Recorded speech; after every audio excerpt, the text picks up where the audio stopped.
এই যোদ্ধারা যারা জীবন দিয়েছি, যারা রাজপথে ছিলাম, তারা কি আবার একজন সরকার যদি আবার আছে, আমরা কি আবার জীবন দেবো? পুলিশই আপনাদের উপর শুধু হামলা করছে। আপনারা তো সবাই দেখেছেন, আমরা চেয়ারে বসেছিলাম, আপনারা তো সবাই দেখেছেন কিভাবে হামলা করেছে। এটা কি করে সম্ভব? আমরা তো রাষ্ট্রের নাগরিক।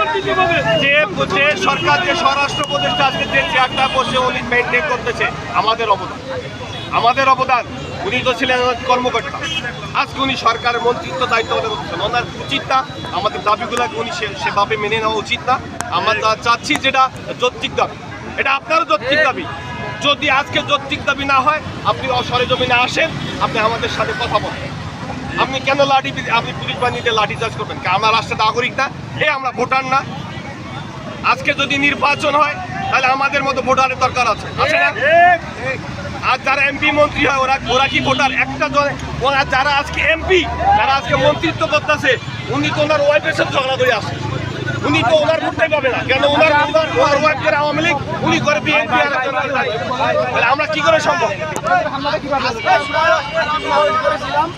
আমরা আজান হয়েছে ভিতরে, নামাজ পড়বো, নামাজের জন্য সবাই তায়াম্মুম করছে, নামাজ পড়বো। এই অবস্থায় হঠাৎ করে 5 মিনিট সময় দিয়া যে আপনার 5 মিনিট বেরোয় যান, 5 মিনিট সময় না হওয়া পর্যন্ত, মানে 1 মিনিটের ভিতরে আমাদেরকে বাম সাইড থেকে হঠাৎ করে পুলিশ ইচ্ছা মতো লাঠিচার্জ করে। যারা বসে ছিল যে আমরা বেরোবো না, তাদেরকে ইচ্ছা মতো নিচে ফালাইয়া পাড়াইছে, লাঠি দিয়ে মারছে, মাথা ফাটাইছে, পরে এমনভাবে ফায়ারিং করছে, রাবার বুলেট মারছে। আমাদের অনেক ভাই আহত হয়েছে।